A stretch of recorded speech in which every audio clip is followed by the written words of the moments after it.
Good morning and hello judges. I am Danesh and I am the first speaker from this house. We are from the University of Panca, Budi. Now, before we get into more deep in this motion, I want to inform you about what's been happening in this 2 or 3 years, right? Not long, just this 2 or 3 years. Trump makes a lot of new rules, right? They detain children, immigrant children, from their parents right when they arrive, all right? They don't know anything about this country, they don't know anything about any country where they arrive. Now, this is not just anywhere, it's a fact, right? This is happening in 2017, right? The Trump detaining children from their parents as they arrive. Now, in this detention center, if it's good, it's alright, the kid can grow in there, but no, it's a poor condition detention. New York Times write this in 2019. You can check it online, you can check it in paper, right? This is published already, legally published. Now, one detainee alleged that a border patrol agent that told the children who spilled a soup to drink that soup from the floor. Now, is this any way to treat the children? No parents will do this. If they spilled a soup, it's alright, we'll clean it up, you get another one. Or alright, you don't get it, but you get it next time, right? But no, in that detention center, they were told to drink it from the floor. Is that any way to treat it? Now, not just that, alright? There is legality issue too in this. Now, the children were told to sign a lot of documents which were in English without any translation and no access to telephone either. So they can't even call their parents to ask about the documentation they were signing on. This is not right. This is wrong. And not just this. Trump makes a new rule on border wall, separating Mexicans from Americans, right? Yeah, maybe this is just a wall in the border, right? But the mindset that were built because of this makes a separation in the community itself. People start hating on Mexicans because, well, we built a border while you are still in here, right? And not even Mexicans, but I can feel that. I'm a Pakistani living in Indonesia, right? You can say that I'm an immigration, and I feel that too, all right? Discrimination is a big thing for any immigrant children.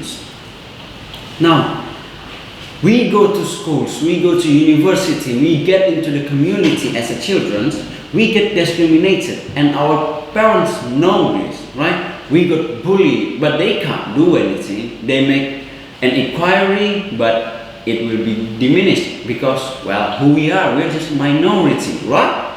That's not good. That will be damaging to the child mental.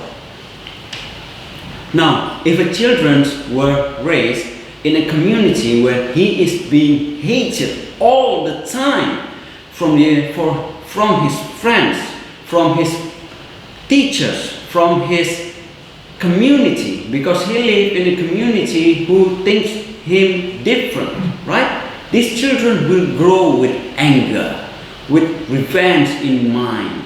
Now, these children will be prone to doing criminality work. Now, if these children does any criminality, we as the immigrant got blamed for it. But it's all because of the hate that they were getting as a children. So we would like, as an immigrant, to live and raise our children in a community where it's mostly us.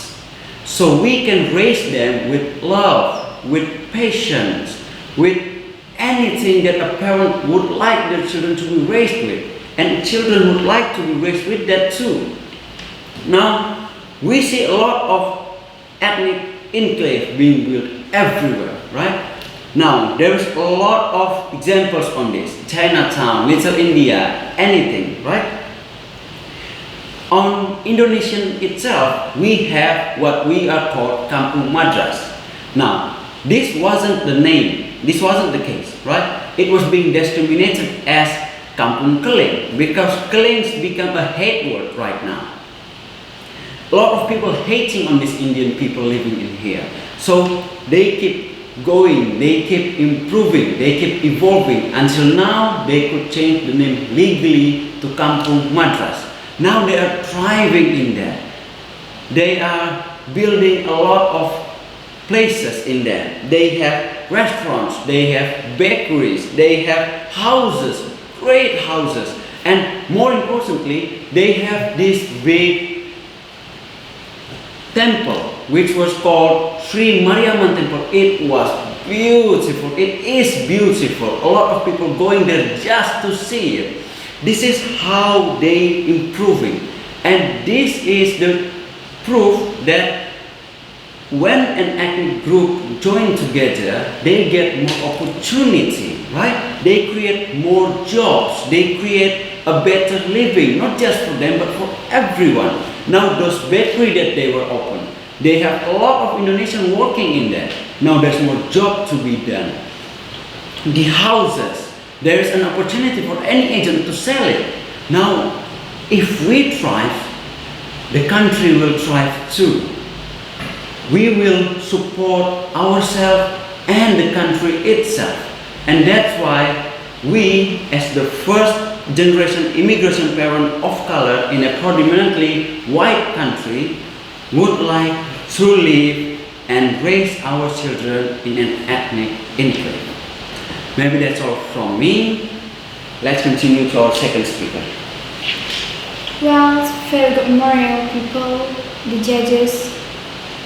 I'm Fahrum Nisa, acting as Deputy Prime Minister or second speaker of government team.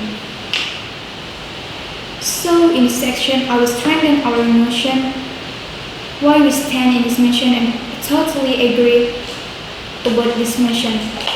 A first generation immigrant parent of color in predominantly white country would choose to live and raise children in an ethnic enclave. So there is some impact of why we agree in this motion. The most important thing is safety.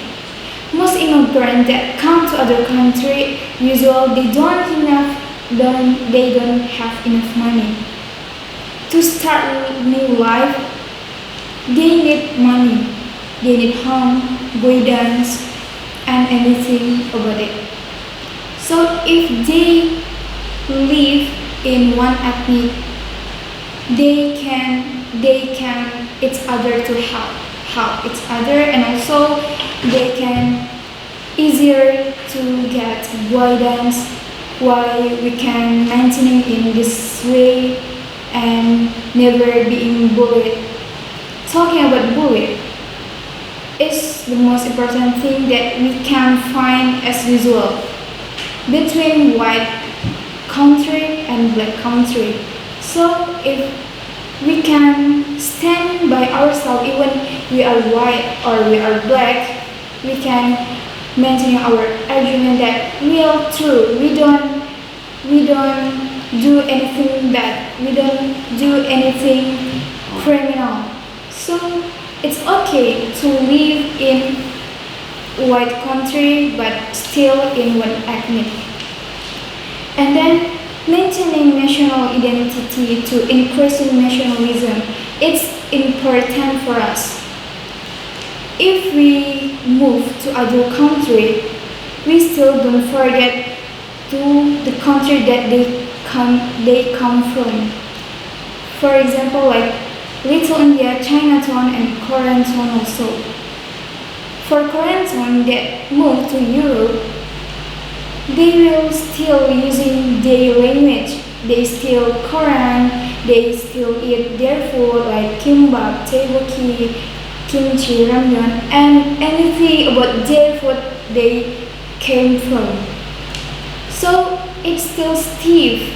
It's still stiff, and they can build their